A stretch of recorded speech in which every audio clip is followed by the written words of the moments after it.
I already have it. Assalamu alaikum wa rahmatullahi wa barakatuh. Bismillah ar-Rahman ar-Rahim. Alhamdulillah Rabbil Alameen. Wassalatu wassalamu ala Rasulillah sallallahu alayhi wa sallam. Jazakumullah khairan to all of you for being here. Today we are going to be wrapping up our series on Al-Qawa'id al-Fiqhiyya, the legal maximums of fiqh. What we have been doing is we took 5 major ones, the 5 big ones that it's all agreed upon, and we spent the last 4 weeks actually just going through. The first week we had an introduction, the second week we did 1 qawa'id, the third week 1 qawa'id, the fourth week 1 qawa'id. Today is the 5th one. We are going to do 2 of them together because these 2 ones are very simple to get through, and we should be able to finish inshallah, and then we'll be done with this class, and then we'll take a break next Saturday, and then we'll hopefully figure something out for the Saturday that comes after. Right? So if we want, we could actually talk about what we want to learn after, or should we do it at the end? Let's do it at the end. Khalas, طيب. We're going to continue. So the qawa'id that we are going to start off today with, it is لا ضرر ولا ضرار, that there is no harm, you cannot cause harm, nor can you repay back with harm. And this is one of the things that the Sharia comes with in order to preserve humanity. The original ruling of things is you cannot bring any type of harm. You cannot bring any type of harm. But even if harm is brought to you, as people don't always stick to the Sharia, if harm is brought to you, you cannot also bring now another harm. So when certain rulings are given, they take this principle and they apply it. And when we go through the examples, we are going to see what it is. Now, before we get to the rulings that come under it, it is important for us to always understand where does this come from, the Quran and the Sunnah. Out of all of the qawa'id that we have covered so far, this is actually so let's start. So the 5 qawa'id, actually let's do this. The poem that we took this from, or the lines of poetry that we took this from, it says خمس محررة قواعد مذهب للشافعي بها تكون خبيرا, that there are 5 things that, like, they are free, they're standing alone, قواعد for the madhab of Imam al-Shafi'i. Inside of it you need to know what they are, like have some information about these 5, because all of the rulings that you are going to find are going to come in these 5.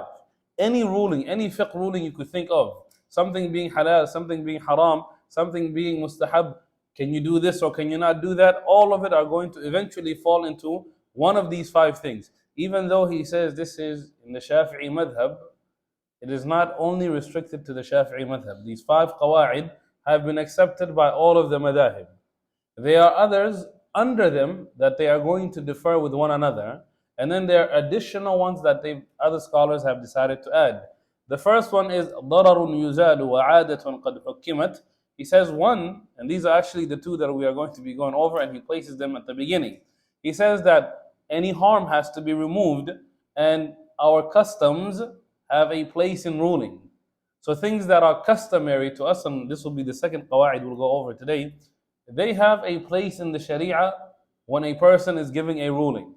So us living in America, or not America, America is very big, and the culture of America changes from place to place. Us living here in Belmont, or in California, or in Northern California, what impact does that have on some rulings that are going to come when a faqih is asked questions? So how do they apply? We'll go over that today. وَكَذَا الْمَشَقَّةُ تَجْلِبُ التَّيْسِيرَ. And then also he says the other qawa'id, is that any type of hardship that comes, extreme hardship, it necessitates ease to come. So the Sharia allows you to do things easier. For here, if you wanted to give an example, travel is a hardship. Traveling is a hardship, even though we don't feel the hardships of travel nowadays. Before, it used to be a hardship. So what the Sharia did was it came and it made what? It made certain acts of ibadah become easier to do. And the way that it would do it is sometimes it would be reduced. Like in prayer, some of the prayers, instead of praying 4 rak'ahs, you would pray 2 rak'ahs. An act of ibadah that you would do if you were living somewhere, and then if you travel, you don't have to do. Anyone know an example of this? What ibadah do we just leave off? Fasting. Right? When you're fasting, you're not going to do. You're not going to. When you're traveling, you have the ability to say, "I am not going to fast," whether it's in Ramadan or whether it's outside of Ramadan. Right? So, travel is the hardship, and then you could also say sickness is a hardship. And the other hardships that we went over last week, what they end up doing is they make the Sharia easier upon you. That some of the rulings the Sharia is going to expand. Then it says, وَالشَّكُّ لَا تُرْفَعُ بِهَا مُتَيَقِّنًا, and that doubt is never going to remove certainty. Doubt will never remove certainty. An example for this, just for us to understand. I made wudu before I came to the masjid. I know for a fact I made wudu before coming here. If I begin praying salah, and shaitan comes to me and talks to me and says, hey, you know what? You might not have wudu actually, you might have broken it. I am 100% certain before I left my house to come here, I had wudu. So this is certainty. Now there is doubt on whether I have wudu or not has come. That doubt could never take away that yaqeen that I had. Or the opposite is true. I could leave my house and I know for a fact I did not make wudu. Then 3-4 hours pass, salah time comes, and I begin praying, and I begin to question whether I have wudu or not. I knew for a fact when I left my house, no wudu. Now I'm having doubt whether did I make it or not. In this instance, I cannot convince myself that I made wudu, because the one that is yaqeen stays, and any doubt is not going to remove it. And then the last one he says, وَالنِّيَّةُ أَخْلَصُ إِنْ أَرَدْتَ أَجُورًا, and that the niyyah has to be pure if you want any type of reward for it. And what he means here, the qawa'id al-umuru bimaqasidiha, that the things that you and I do, the things that we engage in, they're going to be judged based on what intention did you make. Not only in front of Allah subhanahu wa ta'ala, but also to the people. For example, I said I want to, this is, mashallah, we have a red one and a blue one. I like this red one. I like this red one. I've made a mistake in front of you now. I said I like the red one and I held up the blue one. I don't want to sell you my red one. I'll sell you my blue one and then I give you this. What happened to me? I made a mistake, right? This transaction of ours, is it going to be valid if you say, okay, I'm going to buy the blue one from you? You give me the money, but you take this one from me. And then I don't realize I've made this mistake. In that instance, this is not going to count, because our actions are going to be judged on the intentions that we made it. And this is a very easy example, but maybe in like when we get into transactions, when we get into buying and selling things, sometimes you intend something while what you are doing is different. In that was going to be, judged, what's going to be based on, it is going to be that what was the intention when you were engaging in these things. So these are the 5 main ones, the 5 major qawa'id, that if you were to go to any ruling in fiqh, any ruling in the sharia, it has to fit in one of these 5. Some of them even went and they said, you know what, you don't need 5. You don't need 5. You only need 2 things. The purpose of sharia, the entire purpose of Allah subhanahu wa ta'ala sending the messenger, is to tell us about 2 things. And these 2 things, they say, to prevent harm and to promote goodness. This is the purpose of the sharia. Any goodness that there is, the promotion of it is going to be found in the sharia. Any evil, the stopping of it is going to be found in the sharia. So, for example, when I came here, I parked my car illegally. I'll put it this way. You saw it, mashallah. When you walked out, I was thinking he's going to move his car, I'm going to park. So I turned on my car, and then he just decided, let me be on the phone, and then I'm going to come back. So it's khalas. So I parked there. Now, if somebody asks, can I do this? Is this allowed? There's a few ways to looking at it. Obviously, it shouldn't be allowed, right? It shouldn't be allowed because, one, the lines of parking are set up in a way where I can get in and get out safely. And like if I came a little bit later, like let's say I caught only the last rak'ah and I parked like that, there would be someone that is going to get up and he wants to leave, but he cannot leave. Why? Because my car is parked that way. So if you ask somebody and said, "Can I park that way here?" while the people are praying, this is everyone is inside of the masjid praying. I want to catch the salah. Can I park that way? The ruling is going to be what? Forget the parking rules for now. It's going to be like you cannot do that. Why? Because you are causing harm now. You are causing harm to the people that are coming and are trying to be inside of the masjid and they're worshiping Allah subhanahu wa ta'ala. So because of this harm, and then if you ask, what's the proof for that? All right, what is it? Because we don't say things without proof. You're allowed to not bring a hadith or to not bring a verse from the Quran that tells you you can't park that way. And you could say the purpose of the Sharia is to promote goodness and to prevent harm. You are causing harm. Therefore, this is not allowed. Is that clear? We're clear on this? طيب. Now let us go back to what we are going to be talking about. Yes.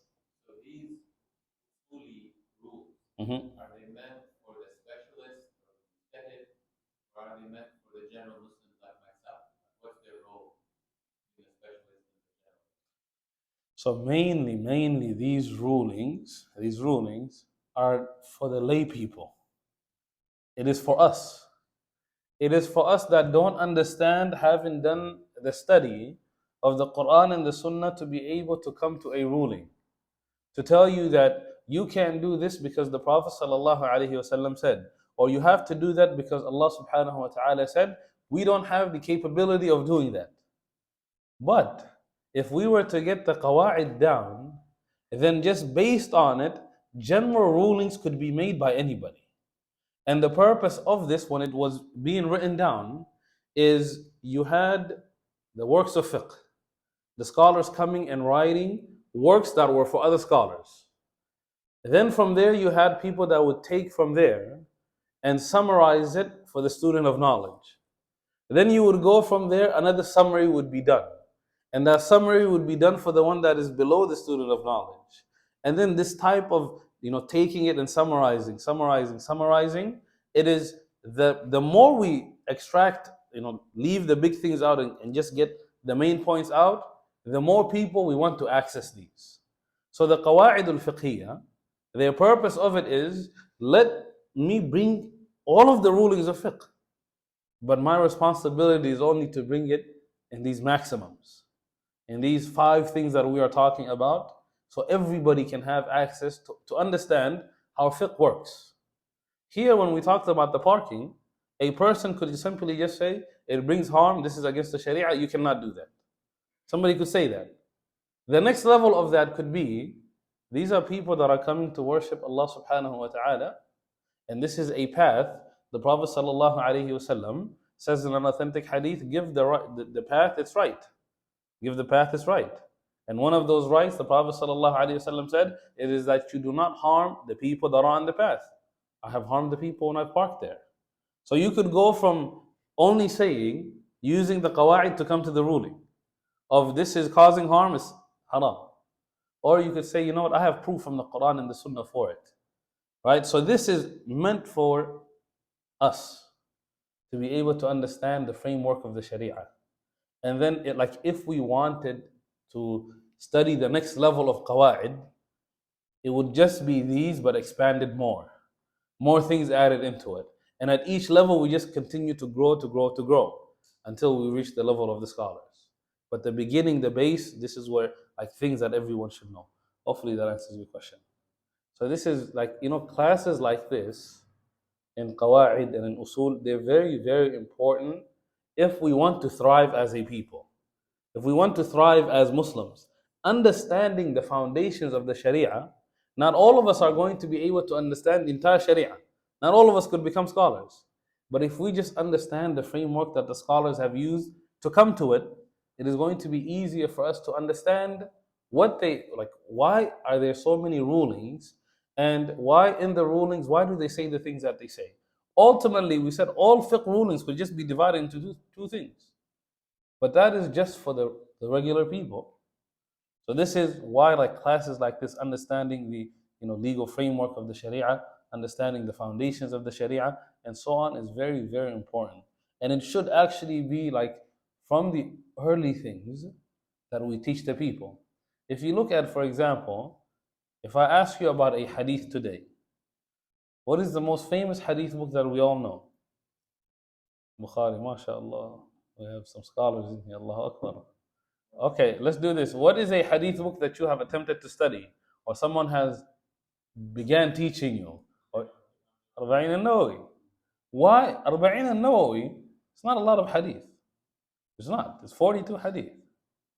If you jump to something like Bukhari, 7,000 something hadith in there, there's a very big difference. How come we don't just tell ourselves, instead of, like, if you go to any masjid, and they tell you there's a hadith class, majority of the time, the hadith class that is going to be taught is Arba'in al-Nawawi. That will be always the first one. And the reason for it is it's not all of the ahadith of Islam. But these ahadith were compiled together to give you a window into the rest of Islam. So when you have this window, now you could look through the window. Then you go from the window, actually, let me put my head inside of it. So you would move on to that next book.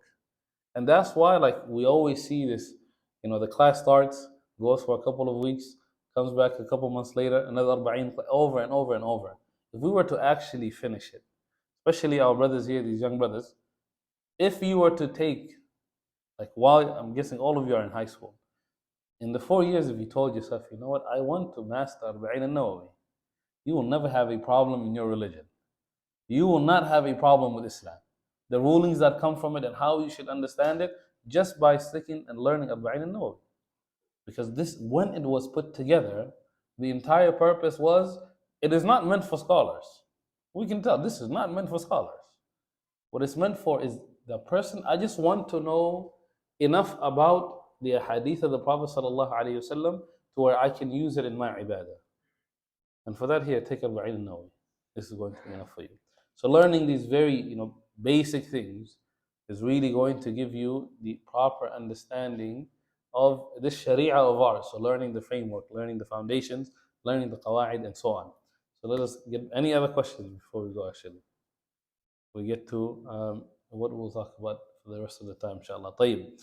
The qa'idah that we are going to begin with, it says, الضرر يزال. That harm needs to be removed. Now, actually, let's go back a little bit.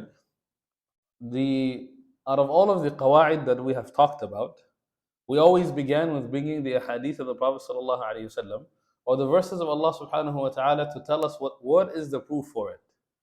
For this one, this is the most simplest one. The Prophet ﷺ, he says, لا ضرر ولا ضرار. So the entire qawa'id, it is a statement of the Prophet ﷺ.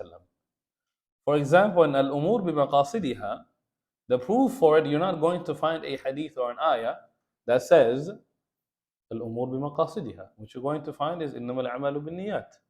And that's what they use for that proof. So this one is the most easiest one, and this is لا ضرر, means like you do not begin the harm. ولا ضرار, you do not pay back the harm with another harm. So the first qawa'id that falls under this, or the first part of it, is that الضرر يزال. Any type of harm needs to be removed. Any harm that is there, a stop needs to be put to it. And the way that the stop is going to be put to it is, if we know a harm is coming, we need to take the necessary precautions to prevent that harm from coming. Example, if you know that every time I come, right, I want to park close here, right? And okay, I don't want to use my example. I don't want to give the brothers a hard time. Let's say another person that comes and teaches classes here is going to come to the masjid. We don't want him struggling to find a parking spot. We don't want him causing harm to others or coming late and so on. So what is a way where we could prevent it before happening? What could we do? Allahu Akbar. Okay, I don't need a spot reserved, inshallah. I'll come early next time, so I'll make sure I'm in there, inshallah. Right? But that's a potential harm. And the way that we are going to get rid of it is by taking the necessary precautions. How about, for example, and this is where it actually applies. Let's say that I have gone bankrupt. I've gone bankrupt. But mm, so what does it mean to be bankrupt? Let's first understand it. In the Sharia, a person that is bankrupt is, who is he? What does he have? Yeah, someone being bankrupt. You broke. What does that mean? I need a definition for it. Not money to sustain. You're in debt, but how are you in debt? So not enough money to pay, not no money. A person that is bankrupt is, if I my debts are $100, all I have is $50. I have $50. My debts are 100. In the Sharia, I am considered a bankrupt person. In this situation, in this situation, where I can, like, we don't have a process of declaring bankruptcy in the Sharia, but let's say I went to the court and said, I am bankrupt. Someone takes me to court that owes me money. And my defense is going to be 50 is all that I have. And this is my wealth. This is my 50. In the Sharia, no one can, one of the rights that we have is the right to our wealth. But in this instance, the judge could say, you know what? I am going to place a hold on that money of yours and you cannot use it. You cannot use it. Why? Because you have this debt. And there's a fear that you are going to cause harm by wasting this money that you have that you could potentially use it to pay back. And then what they're going to say is harm needs to be removed. The harm has not come yet, but there's a possibility of it coming. So we are going to hold your wealth, or like in the classical examples, a person would be extremely in debt and they wouldn't have money to pay back the debt, but they would have property, they would have livestock, they would have animals, and these different types of things. When the person has these things and he owes people money, we would say that he has to go sell it, he has to go and get rid of it, and then use that money to pay him back. But before we do that, we need a reason to hold him from spending his money. And that reason is going to be harm needs to be prevented. And this is before it comes. Now, let's say harm already came. We are in the middle of the harm. That harm needs to be removed quickly. And the way that it has to be removed, it is الضرر يدفع بقدر الإمكان. That it has to be removed in a manner that is like there's a possibility of removing it. So what this means is, if harm is coming, I might not have the ability to remove all of it. I cannot get rid of this harm. But I should have an ability to reduce it somehow. And I have to be able to just take like a little bit and just say, okay, let me try to remove it. An example, somebody steals money. They stole this money. Let's say we're going to say again $100. $100 was stolen. When we caught him, he only had 50. We're not going to tell him keep the 50 and come back with the 100. Harm was caused. We're going to take that 50 and you're going to be responsible to bring the other 50. So we weren't able to get rid of the harm completely, give back the entire wealth that was stolen. But a portion of it we were able to handle. Or let's say that I stole a property, I stole something. Again, let's actually go back to these things. If I steal this blue one and I eat it, or I throw it away, and the person that has a right to it can no longer get it, that harm needs to be removed. And the way that it is going to be removed is by this or something similar to this being returned to me, or the price of it being paid back to me in like what is due. And the classical way they would use this is, let's say we're all camel herders for a second. You harmed my camel. You threw a rock at it and it died, or you threw a rock at it and it lost its eyesight. If this happens, it's hard for you to bring this camel back to me. It's hard for you to give the eyesight back to me. And it's hard for you to also give me an entire camel for damaging only a part of the camel if it did not die. So when this happens, we are going to say you have to prevent this harm bil imkan. How much of it, like how can you prevent that harm? Well, now you have to pay me for like the camel is worth this much, but it's lost an eye, so it's not worth this much.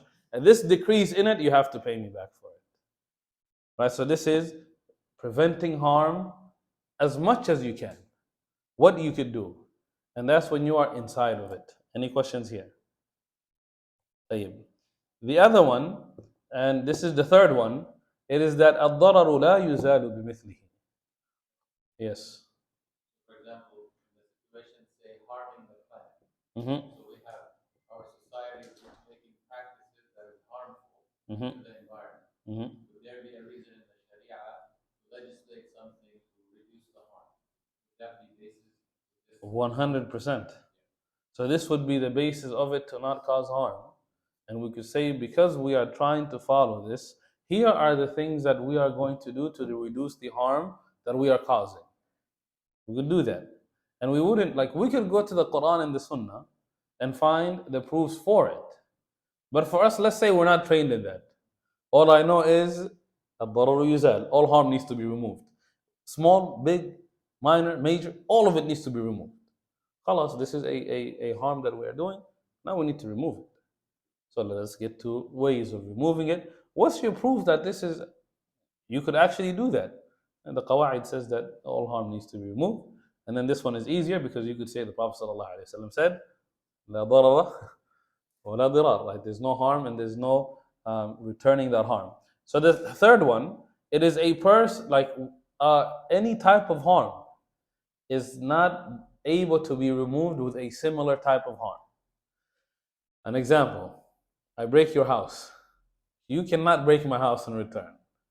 You cannot break my house in return. I steal your wealth. You cannot steal my wealth in return.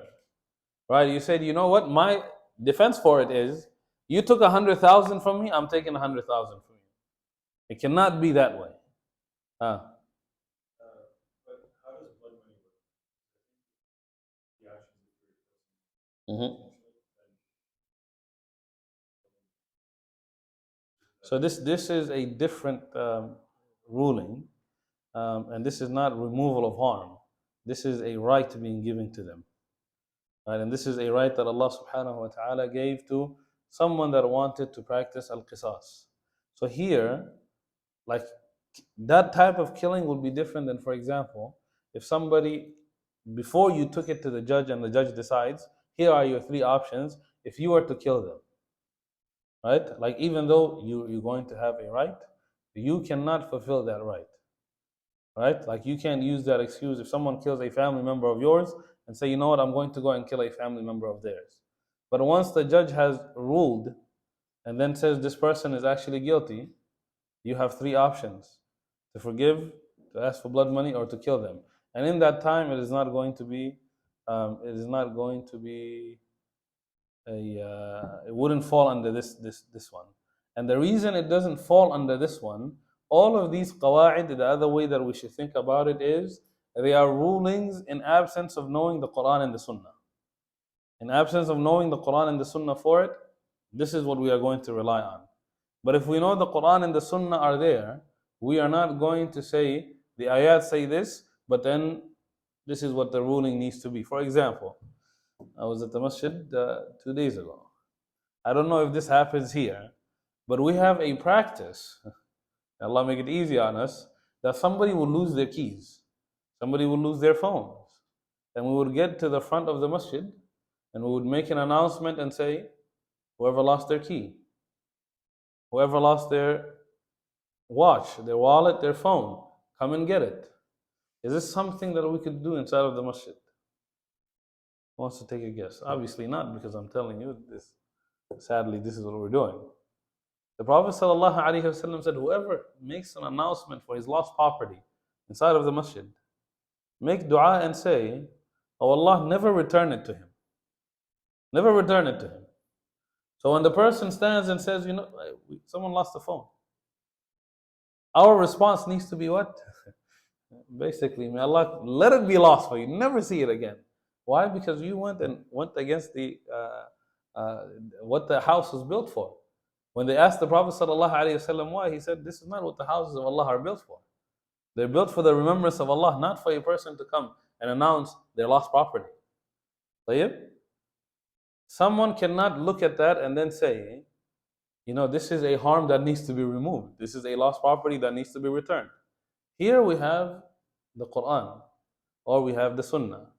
In their absence, we could say these things, but when they're there, this is not what we are going to do. Is that clear? Yeah, I mean, maybe regarding I will leave it for today, inshallah. Yeah, no announcements in the masjid from now on about lost property. Right? Okay, we'll leave it towards the end, inshallah. But with the killing, once like someone can't just decide they killed a family member, I can kill a family member of theirs and go and do it. Right? That is a harm that is going to be done. It could be the wrong family member. We don't know for sure if it happened. But once it goes through the process, then at that point it is going to be different. So here, any harm that is there can never be removed with like the same type of harm that was brought in the first place. A harm that is there needs to be removed with something that is lighter. As the saying goes, when you are given the choice of two evils, which one do you choose? The lesser evil. Right? When there are two harms there, you are not going to come and create a bigger one or even a similar one. And then the other one, actually, this is going to be number 4. It says, الضرر الأشد يزال بالضرر الأخف. Whenever you have a major, like a big harm, you are going to remove it with a smaller harm. Today is Saturday. Yesterday was Jum'ah. We are told a story that we should be reading every Jum'ah of this example, this qawa'id happening inside of one of those stories. You tell me what story that is. Huh? Not the garden. Let us think. What stories are we supposed to be reading Fridays? Okay, khalas, now we've made it very simple. From the stories of Surah Al-Kahf that we are supposed to be reading every Friday, what can we use here to say that a major harm needs to be removed with a minor harm? The killing of the son. Are we in agreement with this? So the killing of the son, is it a smaller harm than the bigger harm that was going to come? Without a doubt. Right? The other one, the first story of the boat. Right? And this one's a little bit easier for us to be like, we can actually see it. Right? The harm that was waiting them was what? The entire ship is going to go. They're going to lose the entire ship. But harm had to be done.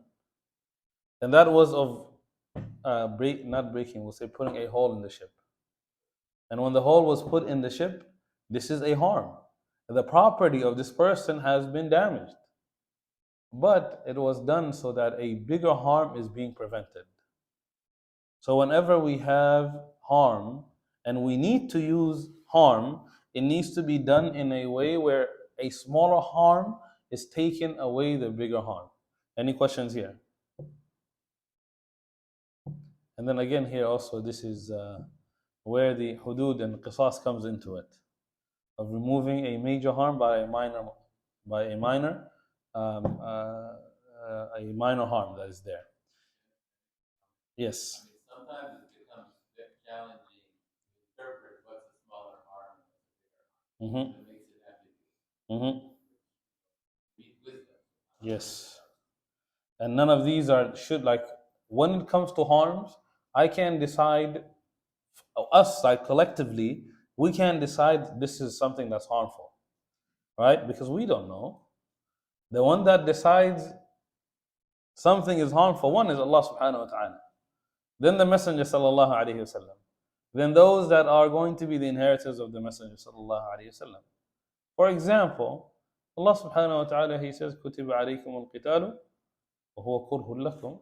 That Allah subhanahu wa ta'ala has legislated for you to fight or has commanded you to fight, And that is something that you dislike. The reason why you dislike it is because it's hard. But we can't say, go back to that qawaid we talked about earlier, right? Al-mashaqqatu tajlibu al-taysir. And say, you know what, this is hard for me, khalas. The sharia should open up for me. Or fasting is hard for me. I can't fast. So khalas, so when Ramadan time comes, I'm just going to pay money to feed the people that need to be fed. So these are the main branches of the qawa'id that it comes to. And the easiest way for us, we should be looking at this is, we should not be a reason for any type of harm. And if we happen to be a reason for any type of harm, we should try and remove it. And if we are unable to remove the harm completely, we need to mitigate the harm. We need to be able to remove it slightly. And with this, we are going to finish this qawa'id. Any questions here before we go to the next one? Clarify. Yes.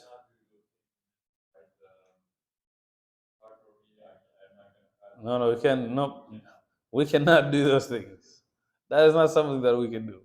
All right, like the examples we gave last time was, for example, a person that is unable to stand.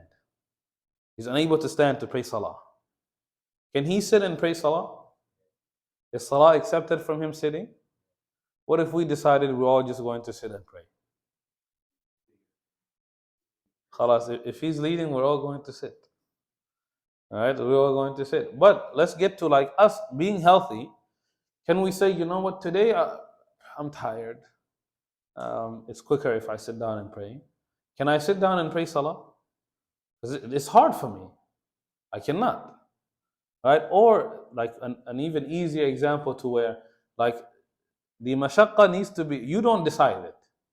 The one that decides it, Allah subhanahu wa ta'ala and the Messenger sallallahu alayhi wasallam and the inheritors of the Messenger. For example, Hajj is difficult. Hajj is difficult. It doesn't matter at what age you go. If you have the money and you have the means, you cannot say that the Prophet ﷺ said traveling, it is a cut of punishment.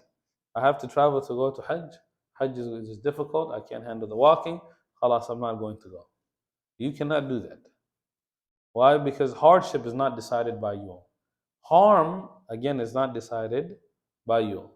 But Allah subhanahu wa ta'ala has given us this beautiful fitrah to where we understand things that are harmful. We understand it. So if somebody says, again, you can't park there because you are harming the people, my fitrah should be, I understand that. I understood that as soon as I was praying salah, someone is going to get out and need to leave. That's why as soon as I say salam alaikum, okay, I've done enough harm, let me try to remove it now. And I went and I waited, right? And this is how we should be looking at it. طيب, any questions? Khalas, now we are going to get to an interesting one, and this will actually be a lot easier to get through. And this is al-'adatu muhkama. If I were to ask you, for example, a lot of you are wearing pants. A lot of you are wearing pants. If I were to ask you, is this halal for you to wear pants? What would be your response? Yes, it is. Is there places that you would go to where the people are going to look at you weird if this is the clothing that you are wearing? Yes, there's places like that. Does the Sharia tell us the specifics of the clothing that we wear, or does it tell us the general rulings of clothing that we need to wear? The general ruling. The Sharia doesn't tell you that wear these type of pants, make it this color, make it that color, and like wear it this way. And it doesn't tell you that. The main objective of the Sharia when it comes to clothing, you need to cover your awrah and what is used amongst the people. So when we live here, we're here, somebody wears these pants and asks us, can I wear these pants? We cannot say that they're haram for you to wear it. But if you look into the books of fiqh, are you going to find people saying wearing pants is haram? What do you guys think? Without a doubt, yes. Especially these kind of pants.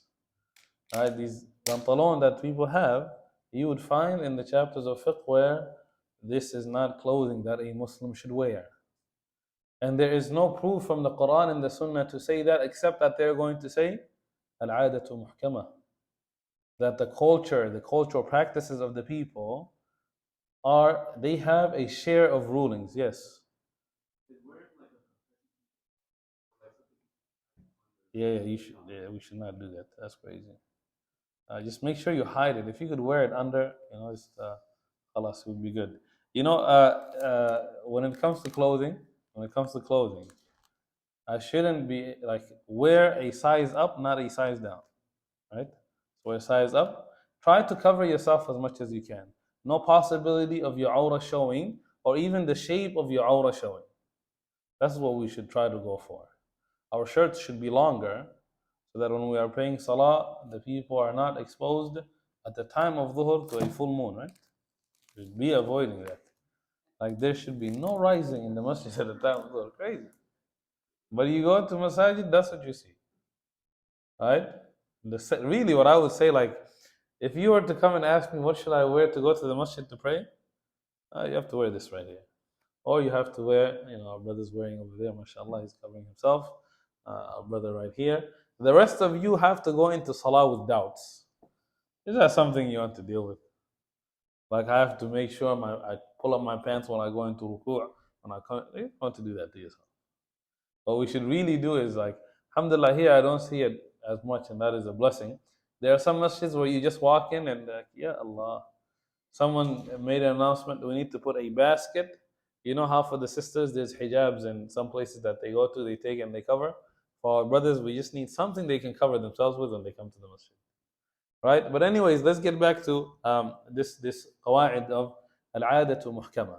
There are things that the Sharia does not specifically talk about when it comes to things that we do, and when it doesn't, there is some consideration that is given to the customs of the people in order for them to come to a ruling.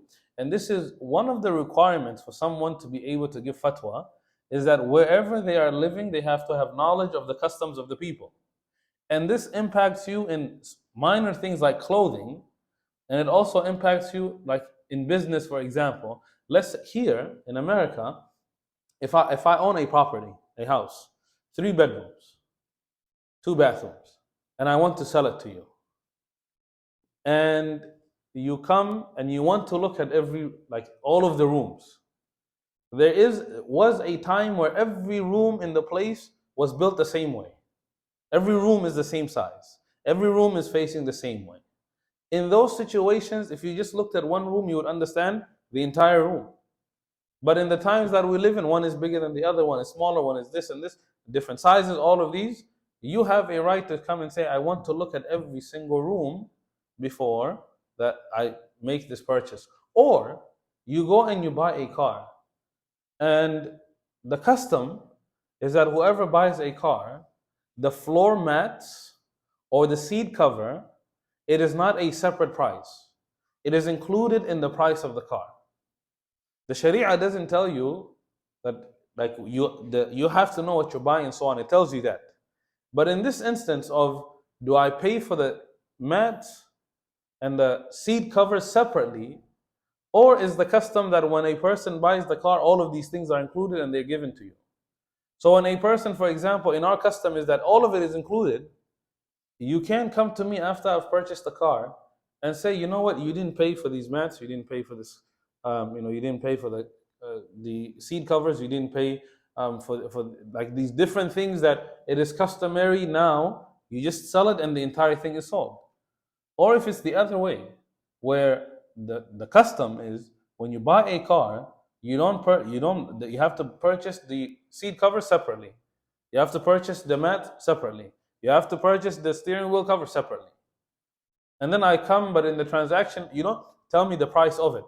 Later, when you come and say, hey, you owe me some money because you didn't pay for the floor mats, you didn't pay for the car seats, the seat covers, you didn't pay for the steering wheel. When we go to the judge should know the customs and be able to say, hey, you have to pay him this money. Because the custom is the floor mats never come with the car. Is this clear? Is this clear to us? So this comes in the absence of rulings. And the proof for this, it is Allah subhanahu wa ta'ala, or we'll go with actually let's go with a hadith first. The Prophet sallallahu alaihi wasallam, he's asked by Hind. Her husband Abu Sufyan is not giving her her allowance, her money. He's not giving her money. The Prophet sallallahu alaihi wasallam, what does he say to her? Take from his wealth bil ma'ruf. Take with the wealth with ma'ruf. What does ma'ruf mean? How would we translate this? We would say, we could say good, like take it with a good measure, take a good amount. We could say that.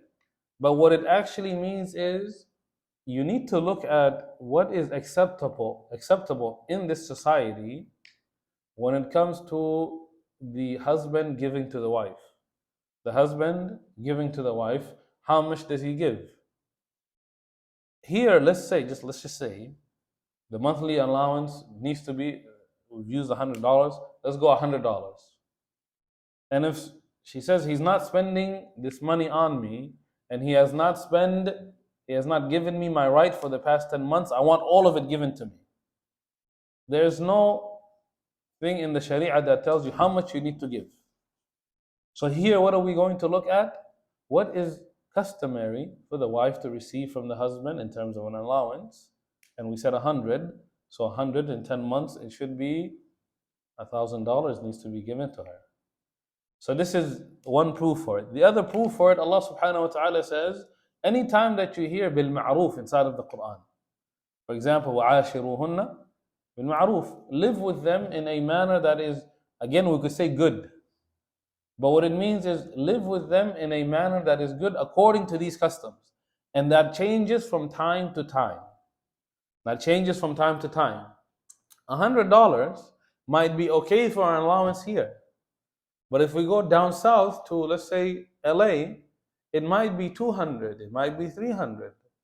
And the numbers might change. So when they change, the woman that is there and the woman that is here could be complaining about the same thing and requesting the same type of relief. But the wealth that they are going to get, the relief that they are going to be given, is it going to be the same? No, it's not going to be the same. And then from here, you would also go to things like, for example, what do you consider a good mahar that a husband needs to give to the wife? I know talking to a bunch of brothers here is going to be whatever is the smallest possible amount. That, mashallah, you hold your hand for $10. I like that, mashallah. I like it. Unless you intended a couple more zeros, and may Allah make it easy for you. Huh? Right? It's different. And the judge could say, let's say, and this is what would happen. You got married and you did not pay the mahar. The mahar is due if you were to get divorced. This is the last time to pay it. And you divorce her, you had an agreement. You had an agreement of a mahar. The wife doesn't get her mahar. She takes you to court. And she says, he did not give me my mahar. My mahar was not paid to me. In this moment, the judge has to decide, one, how much is the mahar? And did he not give it to her? That could be, let's say it's proven easily. So now he has to decide how much is the mahar. She says 10,000, he says 5,000. One says 10, one says 5. So you know, the writing is something that's come later. Right? A lot of people don't get married with writing down that the mahar is this much and this much. This is something that is recent. So when that happens, the wife is saying he told me 10,000. The husband is saying 5,000. The judge has to decide which one am I going to give. If he sees that in society that he's living in, the mahar is actually 3,000. The wife is asking for 10, he's asking for 5, he's saying 5. Which one seems closer to the customary thing to where this could be what they agreed on, and he would decide that. Or let's say it's the opposite. Actually, what's common is 12,000, 13,000, 14,000. If that is common, he's saying 5 and she's saying 10, the one that's going to get the right is here it would be the wife, the one that's saying 10, the one that's closer to what is around the customs. And the judge, when he's asked, why did you decide on this? He can't say because one of them is more truthful than the other. He's going to say because in the culture, in our society, this is what we are seeing. And if this is what we are seeing, this is the one that is closer to it. You have to prove that she went so far from 13 to 5. And then the other way, you have to prove he went from 3 all the way to 10. Right? And that's when you would use in things like that, culture has a place inside of the Sharia. So we look at, what are the customs of the people? And then from the people, we go, okay, in places that the Sharia, we cannot find a clear Quran for it, we cannot find a clear Hadith for it, then we are going to say, this is what it takes ruling. And the way that it is actually, like the adat of the people, the cultures of the people, it divides into two types. There is one where like everybody knows that this is the custom. This is the custom of, like for example, in America, we all know whatever money we make, Uncle Sam needs to get a share of it. Without a doubt, he needs to take a share of it. We've become accustomed to this. We might go to other places where this is not the case, where there's no Uncle Sam ready to take your money away from you. Right? And this is how it is in some of our lands.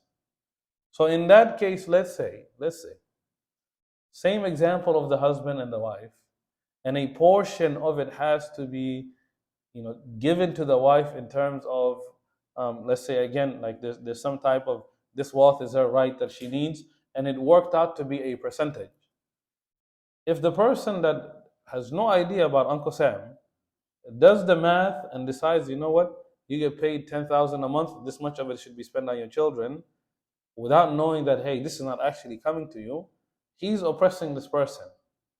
But if he knows it, he could say, yeah, you get that much, but after Uncle Sam's take, this is what you have, this is what you should be spending, the right that they have from you. Right? So there's one where it is just known. And it could be known either because of what we say, like the wordings we use for it. Right? The wordings that we use for it. And then also, it could be the actions of the people. Now, an example, let's say, there are things that, like wordings that you and I use, that in of themselves, you don't understand it to be haram. But because of the customs around us, it is haram.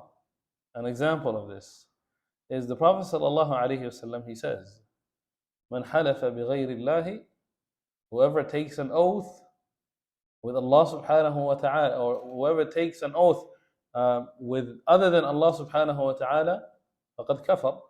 Another narration, faqad ashrak, or he has committed shirk, or he has committed kufr. Here, when the Prophet ﷺ is saying this to the companions, their type of oath that they would take is different than the oath the people of today would take. The wordings that would be used are completely different. And when it is in these cases, for example, we know an oath is somebody saying, like if I said, I swear by Allah, this is an oath, right? I'm taking an oath by Allah subhanahu wa ta'ala. But if I were to say, I swear on something else, we could see it clearly and say, you fall into this hadith of swearing by something else. What if the word swearing is not used, like I swear, but word like on is used, on, to mean I swear. Some of us might not know this is how it's used, but this is how it would be used. For example, you say, like you'd ask someone, are you telling the truth? And they would say, like, on my mother, or on my father. This is not I swear, this is different words. But this is going to take the same rulings because this has become the customs of using these words to mean what? I swear. That's what it means. So when someone says, how can that be haram? The answer is going to be because in the custom, this is what this means. And the custom has a share in the way that you and I drive or come to rulings and understand rulings. Now, not every type of custom is accepted. A group of people could have a custom, and that might not, like, it cannot be used in the Sharia to say this applies to a ruling. The one that is used when it comes to rulings, it is the custom of the majority, the custom of like the majority and what they do. In this land that we are living in, let's say in California, we are a lot different than someone that lives, for example, in Florida, or somebody that lives in New York. We're very different. The way that we look at things, the way that we talk, the way that we do things, the way that we engage with one another, completely different. If that is the case, there are some things that would be allowed there that are not going to be allowed here. With this also comes the idea of, with time, these rulings need to change. These rulings need to change. And Ibn al-Qayyim rahimahullah, he says a person that is not able to understand how a ruling changes because of the customs of the people changed, even if the people refer to him as a mufti or they refer to him as a scholar, he has closed one of the greatest doors that the Sharia has sent to make things easy on the people. So when customs of the people change, when things go from being one way to another, in the absence of the Quran and in the Sunnah, having a ruling on these things, this is going to could be used as a means to come to rulings. 5 minutes. Okay, actually, we are going to stop here. All right. Okay, let's go with the adhan and then we'll go to the questions.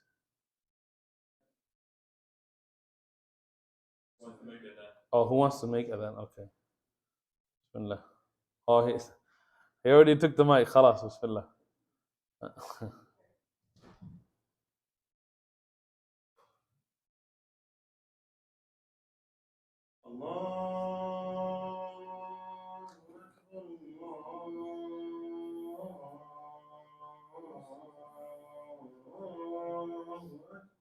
الله أكبر الله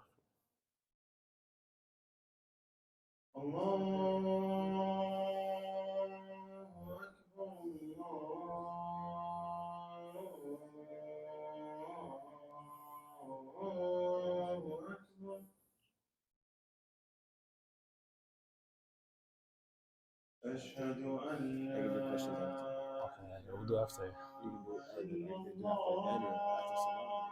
What time salah?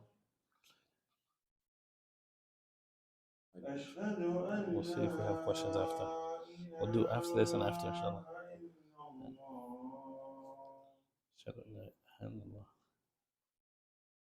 أشهد أن محمدا رسول الله أشهد أن محمدا رسول الله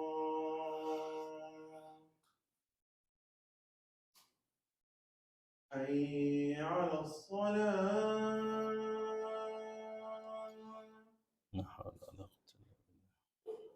حي على الصلاة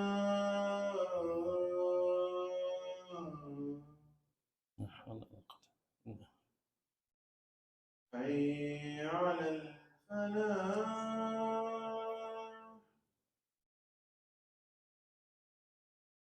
حي على الفلاح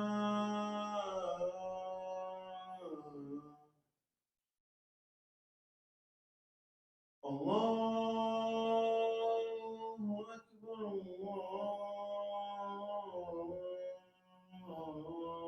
الله أكبر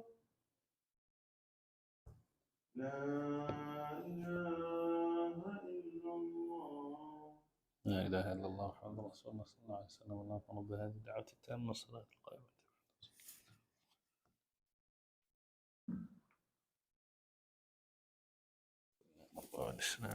محمد صلى الله عليه وسلم. طيب, so let's take a few questions and then we'll pray and then we'll go from there, inshallah. The last when we were talking about you mentioned the usage of on in replacement of I swear. So I guess the question that I have is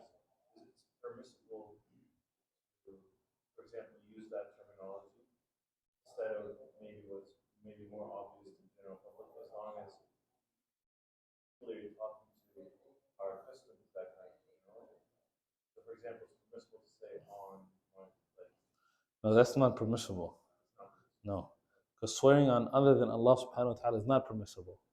So if the customs have taken the word swear away, and oath are not taken in that manner, and they've been replaced with on, even though it's different, right, it's not the same. Right? Because the Prophet ﷺ says, whoever swears or takes an oath by other than Allah, we can't say this is not a type of oath taking because the custom has made it a type of oath taking. So if it is a type of oath taking and then it's done on other than Allah subhanahu wa ta'ala, we're going to say it has that same ruling. Okay, so same like on God, for example. So on God would be allowed. Would be allowed. Yes. But on anything else would not be allowed. طيب, any other questions? No. On the pants and the custom. Yes. The pants, the long pants, rolling it up, Mhm. funny. The custom, where does the sunnah come? Setting the pants below the. Okay. So, can pants be below the ankle? He said yes. Okay, he said nowadays. Okay, anybody else wants to say something? Take a guess? Yeah. Yes, they can be below the ankle. Why? Because of our cultural custom now. Our cultural custom. But we said these cultural customs only apply in the absence of the Quran and the Sunnah, not with the Quran and the Sunnah. Okay, Bismillah. Back then, it was a custom of theirs. They would wear their garments out of arrogance. Even Abu Bakr, he said, "What about me?" Mhm. And the Prophet said, "No, because yours fell down. It's because of how they wore his body. It wasn't because he's arrogant." So what he's doing, do you agree with him? I agree with him, and I want to add. So this is hadith. The standard hadith says that isbab is whatever is below the ankle. Finnar. Is in the fire. Yes.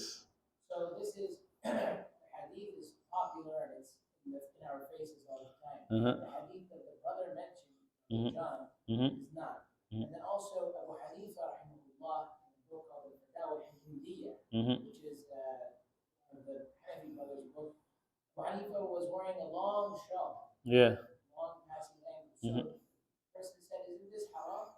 Abu Hanifa said, "This was for those who used to be arrogant, dragging their clothing, because the mushrikeen used to drag their clothing on the ground out of arrogance." He said, "We're not one of them." So what happened, if I'm not mistaken, is the Maliki, Hanafi, and Shafi'i said it's makruh. But I don't know about the Hanbali, they may have said it's I'm not sure. Maybe makruh, maybe forbidden. But I know that it's makruh. So I love the line of thinking. I love where it's going.